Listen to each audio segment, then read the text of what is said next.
You ever get that feeling? You buy a brand new car, the seats feel incredible, perfect. But then, just 6 months down the line, something's off. It's a super common problem, and today we're going to pull back the cover and show you what's really going on under there. Oh yeah, you know this story. Day one, it's flawless. The seat is crisp, it's holding you just right, it's quiet. Fast forward to day 180, and suddenly it looks like this. It's all wrinkled up, it's sagging, and it's making these weird little squeaking noises every time you hit a bump. And you're probably thinking, man, they must have used cheap leather, right? Well, that's not really the problem. You see, the real secret to a seat that lasts, that stays comfortable, and that's actually safe, it's not the stuff you see on the surface. It's this hidden, invisible army of super-engineered plastic parts doing all the hard work underneath. They're the real skeleton of your seat. So let's meet this army. Okay, we can break it down into a few different groups, or clans. First up, we've got the fixing clan. Their entire job, their whole reason for existing, is to lock that seat cover down tight so it never, ever moves. Think of them as the seat's invisible, super-powered zipper. And the star player of this clan is the retainer strip. It's basically this plastic channel that's sewn right into the seat cover, and it snaps perfectly into a groove in the foam cushion. Honestly, the best way to picture it is like the waistband on your pants, except it's like an industrial-grade, never-gonna-fail waistband. And I'm not kidding about the strength here. We're talking seriously tough. A single tiny point on one of these strips has to handle up to 120 newtons of pulling force. Now, what does that mean? It's like hanging a 12-kilo weight. That's a heavy bowling ball from one little spot. That's the kind of muscle that keeps your seat looking brand new for years. And right here, this is how you spot the difference between a quality build and a cheap shortcut. A properly made seat uses these specially designed plastic clips and retainers for a perfect, tight fit that lasts. The cheap way out? Hog rings. They're literally just big metal staples that they shoot into the foam. Yeah, it saves the company a couple of bucks, but it is the #1 reason why cheaper seats start to sag and look like garbage so fast. So this brings us to a really common myth. It kind of makes sense on the surface, right? You see more plastic, you think the car company is just cutting corners, making a cheaper, lower quality seat. But is that actually true? Nope, it is completely false. In fact, it's pretty much the exact opposite. Your high-end luxury cars, they often have way more of these custom plastic parts. And why is that? Because their seats do more. They've got complex functions like heating, cooling, massage, all these different adjustments, and you need these special parts to make everything fit together perfectly and to make sure that seat still looks sharp 10 years from now. All right, next clan up, the shaping and interface clan. These are the guys responsible for giving the seat those crisp lines, stopping it from wrinkling, and creating all the little openings and ports that you use every single day. They're the secret architects behind that premium feel.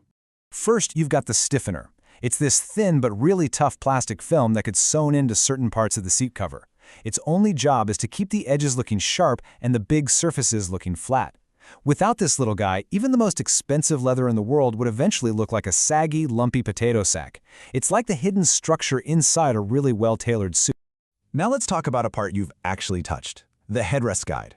This little plastic tube seems so simple, but the engineering specs are insane. First, it has to survive you moving the headrest up and down 5,000 times without wearing out. But more importantly, in a crash, it has to take 890 newtons of force trying to rip it backward. To put that in perspective, that's like having a big German shepherd grab the headrest and yank it backward with all its might. And if you think that's just some abstract number, listen to this. This is a real story from inside the industry. A car company used a cheap, brittle plastic for this guide. In a 50-kilometer-per-hour crash test, the guide just shattered. The entire headrest went flying through the cabin like a missile. So yeah, this tiny overlooked piece of plastic is actually a critical piece of safety gear. And here's another piece of genius engineering, the ISOFIX guide. The best way to think about these, they are the USB ports for your kid's car seat. They perfectly guide those metal latches right to the anchor points hidden in the seat, making it almost impossible to mess up, even when you're fumbling around in a dark parking lot. It's a massive win for safety and for your sanity. And that brings us to the most critical clan of all. This is where the stakes are life and death. Let's talk about the safety clan. We're talking about the plastic parts that work directly with your side airbags, acting as a literal life-saving guide rail. So how does the side airbag actually pop out of the seat? Most of us think it just blasts through a weak seam in the fabric, but it's way, way smarter than that.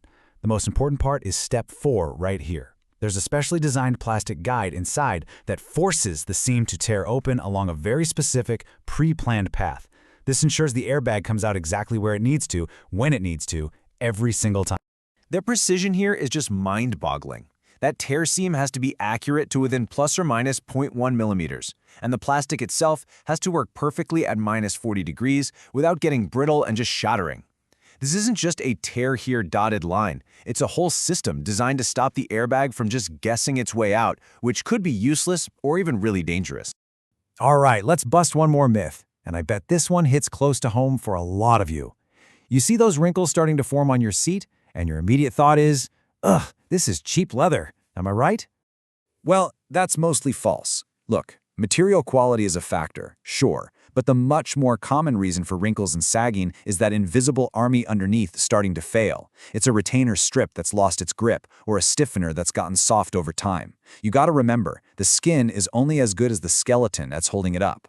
Okay, so we've seen how all these hidden parts work, but how do you actually use this information to not get ripped off when you're buying a car? I'm going to give you 3 simple rules to judge a seat's real quality and see past the fancy leather. So when you look at it this way, the choice is pretty clear. These hidden plastic parts are what decide if your seat stays tight, quiet, and safe for years, or if it's going to be a saggy, squeaky mess just a few months after you drive it off the lot. So next time you're in a car showroom, here is your new 3-point checklist. First, for just a second, forget about how soft the leather feels. Second, look for the red flags. Are there already wrinkles? Can you hear any squeaks? That's a sign of a weak inner skeleton. And third, just remember that the most important parts are the ones you'll never, ever see. And if you only remember one thing from all of this, let it be this right here, the car buyer's code. Don't just look at the skin, feel the bones. Because that invisible army of plastic working away in the dark, that's what's truly reliable.